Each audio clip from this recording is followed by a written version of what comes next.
Guys भाभी जी घर पर हैं was one of my favourite serials, लेकिन वॉज क्योंकि जो भी सीरियल अगर आपको रास आने लगे उसका कास्ट ये लोग इतना ज्यादा बदल देते हैं कि फिर देखने का मन ही नहीं करता है। तारक मेहता और भाभी जी दोनों सीरियल्स में वैसा ही कुछ किया इन लोगों ने। मैंने इसके पहले भी भाभी जी घर पर हैं पे वीडियोस बनाए हैं और इसके पहले भी मैंने बोला है कि शिल्पा शिंदे से ज्यादा बेटर मुझे शुभांगी लगती है भाभी जी वाले कैरेक्टर में, क्योंकि वो कैरेक्टर मांगता है इनोसेंस जो कि शिल्पा के चेहरे पे नहीं दिखती थी लेकिन शुभांगी के चेहरे पे दिखती है मेरे को। अब उनको भी रिप्लेस कर दिया, अब उनके जगह वापस से शिल्पा को ही ला दिया है। वैसे तो बहुत सारे लोग खुश हैं लेकिन मेरे को मतलब अजीब लग रहा है। वैसे तो भाभी जी घर पर एक कब का देखना बंद कर दिया था मैंने, क्योंकि तारक मेहता का उल्टा चश्मा जैसे इसका भी स्क्रिप्ट बहुत गंदा कर दिया इन लोगों ने बाद में जाके। और इस बार कंट्रोवर्सी भी इसी बात पे हो रही है कि भाभी जी वाले कैरेक्टर को किसने ज्यादा बेटर प्ले किया है। आपको क्या लगता है गाइस, मेरे को कमेंट सेक्शन में बताओ। अच्छी एक्ट्रेस है बट कॉमेडी सबके बस की बात नहीं। वो चीज शायद अपनी अलग होती तो शायद वो मेरे से ज्यादा पॉपुलर होती। कॉमेडी सबके बस की बात नहीं होती है, सही कह रही हैं। आपके भी बस के बाहर की ही लग रही है। मैंने जब ये वीडियो देखा था मेरे को इतना गंदा लगा था क्योंकि शुभांगी असल में भी बहुत प्यारी इंसान लगती हैं यार। शुभांगी ने कहा है कि आप बहुत अच्छी एक्टर हैं। सही कहा है, सही पकड़े हैं, उसको तो पता है। वो एज एन एक्टर आपको अच्छा, कैसी लगती थी, क्योंकि इतने सालों से उन्होंने भी एंटरटेन किया है हमें। देखिए वो एज एन एक्टर मैंने उस वक्त भी बोला था जब बहुत सारी कंट्रोवर्सी चल रही थी। वेरी फ्रैंकली उसने काम किया है, अच्छा अच्छी एक्ट्रेस है बट कॉमेडी सबके बस की बात नहीं है। और उस बेचारी वो अब तक शिल्पा के बारे में अच्छी बातें बोलती आई हैं, एक बार भी उन्होंने कुछ भी नेगेटिव नहीं बोला है। इनफैक्ट रेस्पेक्ट दिया और कई बार ये बोला है कि हाँ वो शुरू उन्होंने किया था तो लोगों के दिमाग में वो इमेज होगा, लेकिन मैं ट्राई कर रही हूँ कि मैं अच्छा कर पाऊँ। इतना ईगो अच्छा नहीं लग रहा है, ये बहुत नेगेटिव वाइब्स दे रही है यार। अब ये पुरानी भाभी जी को तुम ला भी दिए तो मेरे को नहीं लगता कि जो लोगों को पहले मजा आता था उनको अब मजा आएगा, क्योंकि ये बहुत नेगेटिव लग रही है यार।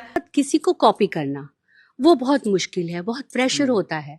देखो आज मैं कितना भी सोचूं किसी एक्ट्रेस को कॉपी करना तो वो कॉपी हो जाती है, चाहे मैं कितनी भी कॉपी कर। एक सेकेंड, शुभांगी जी ने आपको कॉपी नहीं किया है। वो कैरेक्टर वैसा है कि जिसको बिहारी एक्सेंट में बात करना है, जिसको भोला बन के रहना है, जो घर के काम करती है, तो वो कैरेक्टर का जो दिया गया है डिस्क्रिप्शन उसको कॉपी कर रही है। वो आपको कॉपी नहीं कर रही है रियल लाइफ में। एक सेकेंड, ये गलतफहमी कहाँ से आ रही है? कितनी भी अच्छी एक्टिंग करूं तो वो चीज शायद अपनी अलग होती तो शायद वो मेरे से ज्यादा पॉपुलर होती। शायद वो मेरे से ज्यादा पॉपुलर होती, और क्या पता वो हो, क्या पता उनको लोग सही में बहुत ज्यादा पसंद करते हो, आपको पता ना हो। भाई वो डायरेक्टली ऐसा बोल रही है कि शुभांगी अच्छी एक्ट्रेस नहीं है और वो इनको कॉपी करना चाह रही थी और कॉपी करना चाह रही थी इसीलिए ज्यादा पॉपुलर नहीं है। I gave my 10 years to that show. भाभी जी का रिसेंटली हमने देखा कि आपका किरदार खत्म हो चुका है एंड अगेन वही पुरानी भाभी जी आ चुकी है। सो क्या कुछ प्रोजेक्ट आ रहा है इसी वजह से आपने शो छोड़ा या व्हाट इज द रीजन? नहीं देखिए क्या होता है ना, कहीं पहुंचने के लिए कहीं से निकलना बहुत जरूरी है और I think I did my bit with that show and Bhabhi ji will always be close to my heart. मेरे दिल के बहुत बहुत करीब हमेशा हमेशा रहेगा। बट 10 साल आई थिंक बहुत होते हैं as an artist. I gave my 10 years to that show and now I really wanted to try and explore myself as an actor. So yeah for sure. सो कोई type cast होने का डर कुछ है अब क्योंकि 10 years का अरसा छोटा नहीं होता, बहुत बड़ा अरसा होता है। जी आप लोग है ना मुझे लगता है शुभांगी को बाकी कैरेक्टर्स भी बहुत इजीली मिल जाएंगे क्योंकि उनका फेस ऐसा है जो बहुत ही प्यारा सा है। ऐसा नहीं कि वो सिर्फ भाभी जी वाले कैरेक्टर में फिट होंगी, क्योंकि जब उनको कास्ट किया गया था भाभी जी वाले कैरेक्टर में तभी भी बहुत सारे लोग ऐसा बोल रहे थे कि वो भाभी वाला फील नहीं दे रही है, लेकिन धीरे धीरे she prove to be a good actress and she adapted that role very nicely. आप लोग हमको हर अवतार में दिखाते रहते हैं। So I think social media और जो आजकल जितने भी प्लेटफॉर्म्स हैं वो ये चांस देते हैं कि लोग लाइक जितना मुझे भाभी जी के नाम से जानते हैं उतना शुभांगी के नाम से भी जानते हैं। सो या that's why. So I'm looking forward for 2026, new opportunities, new. बाप रे, looking forward to 2026 very badly, even me. ये साल मेरे जिंदगी का अब तक का मतलब सबसे वाहियात, लेकिन अच्छा ये लग रहा है कि जो चीजें गलत लग रही थी वो चीजें खत्म हो गई हैं साल खत्म होने के साथ साथ। तो आई एम होपिंग कि नई एनर्जीज ही आए साल के साथ। बहुत बेहुदा साल था यार, और मेरा ही नहीं, मेरे साथ बहुत सारे लोग रहे हैं जो लोग ये सेम चीज बोल रहे हैं कि बहुत गंदा साल था ये। But yes, let's talk about भाभी जी। भाभी जी ने तो फिर भी यार देखो एक भी नेगेटिव शब्द नहीं बोला शिल्पा जी के बारे में। उन्होंने पॉजिटिव बोला शो के बारे में और सिर्फ अपने बारे में बात करी। इसको बोलते हैं पॉजिटिव इंसान। अंगूरी भाभी को तो हटाया ही, गौरी मैडम को भी हटा दिया था। लेकिन खैर, गौरी मैडम का जो फ्यूचर है वो देख के तो बहुत अच्छा लग रहा है मेरे को, क्योंकि गौरी मैडम को बहुत सारे लोग बोलते थे कि भाई वो बहुत सुंदर है और वो सिर्फ टीवी के लिए नहीं बनी है। और मैंने जब देखा धुरंधर तो मेरे को देख के बहुत सही लगा। भले उनका रोल और स्क्रीन टाइम बहुत छोटा सा था, उतना स्टोरी उनको दिया नहीं गया था, लेकिन जिस तरीके से उनको दिखाया गया मूवी में, जितना रिस्पेक्ट दिया गया, वो देख के बहुत अच्छा लगा मेरे को। मुझे तो गौरी मैडम सौम्या जी परफेक्ट लगी थी और अंगूरी भाभी शुभांगी जी। ये लोग जब थे ना तो कैरेक्टर्स जिस हिसाब से लिखे गए थे वो उनपे भी सूट करते थे। इन लोगों ने कैरेक्टर्स को एकदम परफेक्टली प्ले किया था। जब तक ये दोनों जन थे शो में, एकदम लग रहा था कि हाँ यही वाइब सेट करना चाहता है जिसने भी शो को लिखा है, और वो सेम चीज ऑडियंस रिसीव कर रही है। देखने में मजा आता था। औरतें होती हैं कि अपने हस्बैंड से ज्यादा खुल नहीं पाती। ये क्या बात कर रहे हैं आप? औरतें हमेशा हस्बैंड के सामने तो खुलती हैं। इस शो के बारे में पता है सबसे सही चीज क्या लगती है? कि इसका जो डार्क ह्यूमर है ना वो उतना इनडायरेक्ट भी नहीं है। कोई ना कोई कैरेक्टर होता है उस डायलॉग के अराउंड जो उस डायलॉग पर रिएक्ट कर देता है, तो ऑडियंस ऐसा नहीं है कि नहीं समझेगी। ये नल्ले ही रहेंगे। ये नल्ले ही है और ये क्या कंजूसी है और ये सिखाने वाले ही रहेंगी और मैं मी अर्धवट मैं बॉला में रहूंगी। हाँ। शिल्पा शिंदे का बिग बॉस अभी भी खत्म नहीं हुआ है क्या? मतलब वो किसी से भी रिस्पेक्टफुली बात नहीं कर रही है यार। आसिफ शेख तो एक अलग ही वैम्पायर मोड में है भाई। 61 साल के हैं वो, 61। He does not look like to be 61। He so fit भाई। अभी से 10 साल पीछे भी चलो, वो जब 50 के थे तब वो 50 के लगते थे। उन्होंने 20s में शायद अपना स्टार्ट किया था सिनेमा वगैरह करना, टीवी करना। 40 साल उन्होंने लगभग दिया है इंडस्ट्री को। इतने में उन्होंने कितना काम किया तुम समझ रहे हो? हम लोगों ने तो उनको कई सारे बॉलीवुड मूवीज में भी देखा है, करण अर्जुन में भी थे वो। शिल्पा फिर भी रिस्पेक्टफुली बात नहीं कर रही है आसिफ से। मेरे को तो बहुत नेगेटिव वाइब्स आ रही है यार। और शिल्पा की जो मेकअप आर्टिस्ट है भाभी जी वाले कैरेक्टर के लिए, मेरे को लगता है उसको भी मजा नहीं आ रहा है, क्योंकि वो काजल की तरह मोटा सा लगा दे रही है यार। भाभी जी कम डायन ज्यादा लग रही है शिल्पा। कभी अपनी जबान मोहब्बत का पंखा हमारी तरफ भी चलाइए ना। हमारी जिंदगी में तो मोहब्बत का बयार ही नहीं चल रहा है कमबख्त। क्या बात करी भाभी जी, आपके देसी पंखे ने काम करना बंद कर दिया है क्या? 21वीं सदी में देसी पंखा कहाँ चलता है, हाथ से ही चलाना पड़ता है। हमको जरूरत है मॉडर्न पंखे की, जो बिजली से चलता हो, जो हमको इतना हवा दे कि हम उड़ जाएं। क्या कहते हैं, स्विच ऑन करेगा? नहीं भाभी जी, पंखा का झटका झेल नहीं पाएगा, फूंक जाएगा। आप स्टेबलाइजर लगा लीजिए ना। भाभी जी वो स्टेबलाइजर कहना चाह रही हैं आप?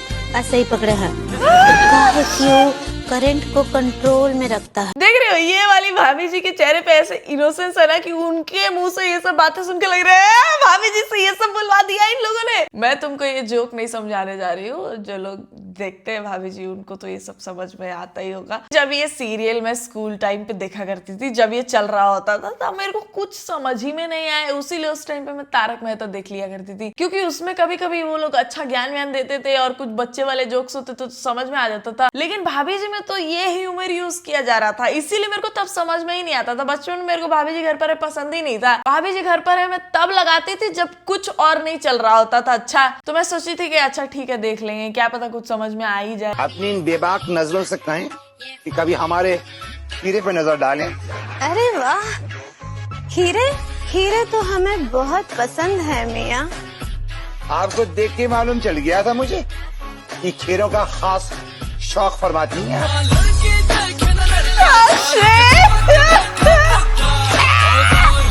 Asif Sheikh is a great actor भाई। वो अपना कैरेक्टर बहुत अच्छे तरीके से प्ले करते हैं। इतने साल हो गए उनको शो में, लेकिन फिर भी उन्होंने थोड़ा सा भी चेंज नहीं किया, हिले नहीं वो कैरेक्टर से बिल्कुल।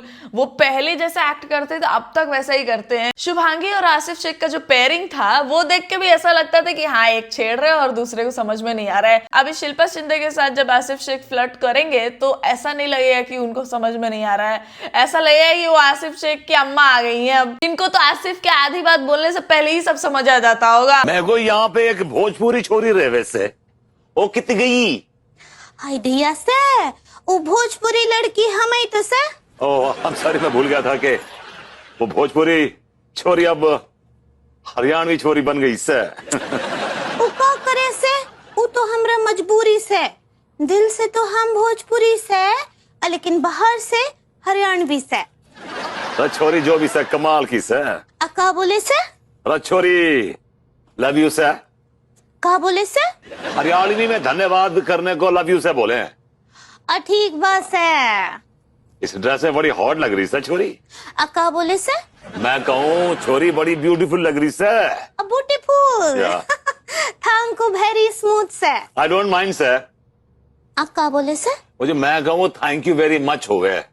ऐसा ही पकड़े से। वो जो उनका स्लिप ऑफ टंग होता था ना, कुछ अंग्रेजी शब्द वो मतलब जानबूझ के रखा ही जाता था, कुछ ऐसा डबल मीनिंग वाला जब शुभांगी जी बोलती थी तो ऐसा लगता था कि सच में उनको उसका मतलब नहीं पता है और वो बस बोल रही है कॉन्फिडेंस से कि हाँ जो बोल रही हो वही सही है। यार शिल्पा शिंदे से अच्छा तो मेरे को ले लेते ये लोग अंगूरी भाभी वाले कैरेक्टर में। मैं वो बिहारी एक्सेंट भी अच्छे से बोल पाती और मैं भी ऐसा इनोसेंट एक्ट कर लेती हूँ। जैसे ये वाला जोक स्मूच वगैरह ये सब मेरे को नहीं समझ में आता है क्या होता है इसका मतलब। इसके पहले भी जो चला मतलब नहीं, मेरे को इसमें का एक भी डबल मीनिंग जोक समझ में नहीं आता है। लेकिन यार I am going to miss this pairing. अच्छा मैंने ये शो ही देखना बंद कर दिया, ज्यादा मिस नहीं होएगा। तुम राजा राम इलेक्ट्रिशियन बनोगे? नहीं बनूंगा। बेबो अभी रेडियो क्या? इतनी देर कहाँ कर दी राजा राम? एक स्त्री करंट मार रही उसे ठीक करने गया। मेरे साथ न्यू ईयर सेलिब्रेट करेगा यूपी का छठा बदमाश गुंडा कल्लू गुंडा तुम बन। आपको तेरे साथ लल्लू चप्पू करने आए। कल्लू जी लल्लू चप्पू क्या होता है? भाई सौम्या टंडन बेस्ट थी यार। उन्होंने गौरी मैडम वाला कैरेक्टर जो पकड़ा था ना, मेरे को नहीं लगता कोई भी और इतने अच्छे से कर पाएगा। तुम लोग कितने भी कास्ट को रिप्लेस कर लो नहीं हो पाएगा ये सब, ऐसा नहीं हो पाएगा। इनका जो रोल प्ले सीन्स होता था मतलब मजा आता था भाई। पहले वाला कास्ट परफेक्ट। अनीता जी जैसे विभूति को ऑर्डर करती थी ना कि तुमको यही करना है और वो कर देते थे बाद में, और उनको जो ऐसा दिखाया जाता था कि हाँ वो सोफिस्टिकेटेड एकदम सबसे ज्यादा डिसिप्लिन्ड और अलग सी हैं, एकदम सज धज के रहने वाली, उनपे वो सब सूट भी करता था और सारा मोहल्ला क्रश कर रहा है उनपे सूट करता था। उसके बाद जो भाभी जी आई उनका फेस ही मैच नहीं किया उस कैरेक्टर से। लल्लू चप्पू क्या होता? रोमांच होता है रोमांच। तो कल्लू जी करिए ना रोमांस, आपको किसने रोका? तो क्रेजी कार्लोस के पास बाइक है, इसका मतलब ये नहीं है कि मैं उस पर बैठ जाऊंगी। क्रेजी कार्लोस के पास एक लंबी बाइक। मजा तो तब आएगा जब क्रेजी कार्लोस जोर से ब्रेक्स मारेगा। नहीं भाई नहीं, आई कांट। ये एडिट और लंबा है लेकिन मैं पूरा नहीं देख पाऊंगी, माफ कर दो गाइस। लेकिन ऐसे जोक्स ये लोग जानबूझ के रखते थे, अभी समझ में नहीं आता था मेरे को बचपन, अभी भी समझ में नहीं आ रहा है गाइस। वैसे अब मेरे को हिट कर रहा है कि अनीता जी और विभूति का जो कैरेक्टर है और एक दूसरे के साथ जो पेयरिंग लिखा गया है कि वो डिमांड करेंगी कुछ चीजें और विभूति कर देगा चुपचाप, वैसा ही मॉडर्न फैमिली में फिल और क्लेयर का लगता है। वो लोग भी बीच बीच में रोल प्लेस करते हैं और वो बहुत मजेदार होता है देखना। अब मेरे को ऐसा लग रहा है कि शायद विभूति जी वाला कैरेक्टर थोड़ा थोड़ा इंस्पायर्ड था फिल से। जिन लोगों ने मॉडर्न फैमिली देखी है तुमको क्या लगता है कि नहीं? मैं कॉपी कर ही नहीं रही हूँ। देखिए जब शिल्पा ने ये बात कही थी तो मैंने उनको जवाब भी दिया था कि जैसे वो पर्सनल लाइफ में I am not copying Shilpa Shinde, I am doing whatever is in the frame of Angoori Bhabhi. हाँ राइट। सो अगर अंगूरी भाभी भोजपुरी बोलती है तो I have to speak in Bhojpuri. मैं उसकी लैंग्वेज तो चेंज नहीं कर सकती। और आप फील करेंगे शिल्पा के एपिसोड्स और मेरे एपिसोड्स में तो हर इंसान अपनी इंडिविजुअलिटी किसी कैरेक्टर में डालता है and I have put my individuality in that character. She has. Shubhangi ने जो इनोसेंस दी है भाभी जी वाले कैरेक्टर को वो जस्टिफाई करता है बहुत। शिल्पा से वो इनोसेंट वाली वाइब कभी आई ही नहीं। ऐसा लगता था कि मतलब वो एक कैरेक्टर प्ले कर रही है, बाकी सब बहुत अच्छा एक्ट करते थे, लगता था कि वो रियल में वही इंसान है। और शुभांगी जब आई अंगूरी भाभी वाले कैरेक्टर में तब उनको देख के ऐसा लगने लगा कि ये रियल में भी ऐसी ही होंगी। तो मेरे को लगता है कोई कैरेक्टर तभी जस्टिफाइड होता है जब आप उस एक्टर के अलावा किसी और को वहां पे इमेजिन ही ना कर सको। मैं अंगूरी भाभी वाले कैरेक्टर में किसी और को शुभांगी की जगह इमेजिन नहीं कर सकती। इवन गौरी मैडम वाले में किसी और को सौम्या की जगह नहीं इमेजिन कर सकती। सौम्या जो डायलॉग्स बोलती थी वो सेम डायलॉग्स तुम नए एक्टर से बुलवा लो, वो मजा आएगा ही नहीं। और अब तो शिल्पा जी और मजा किरकिरा कर रही है रियल लाइफ में ऐसी बातें बोल के, क्योंकि शुभांगी रियल लाइफ में भी बहुत प्यारी रही है, मीडिया के साथ अच्छी बातें बोली हैं। अरे तिवारी जी, इतना मत झुकिए कि आपकी कमर में लचक आ जाए, सीधे खड़े हो जाइए। इतने मत झुको, कोई मार के चले जाओगे। क्या मार के चलो जाएगो? तुम्हारे सर पर टपली। अरे रे, ये लोग जो बाद में डायलॉग ट्विस्ट करते थे वो ट्विस्ट जैसा भी नहीं लगता था, पता चलता था ये बोलना तो कुछ और ही चाह रहे थे। अरे जाइए आप। खैर that's the end of the video guys. अगर आपको ये वीडियो पसंद आया, वीडियो को कर दो लाइक, कमेंट सेक्शन में अपनी टिप्पणी जरूर दें इस शो के रिगार्डिंग, और मेरे रिगार्डिंग भी दे सकते हो। मेरे इंस्टाग्राम चैनल का लिंक होगा डिस्क्रिप्शन में, वहां जाके भी आप मुझे फॉलो कर सकते हो। And I will see you soon in the next one guys. तब तक ख्याल रखें आप सब अपना।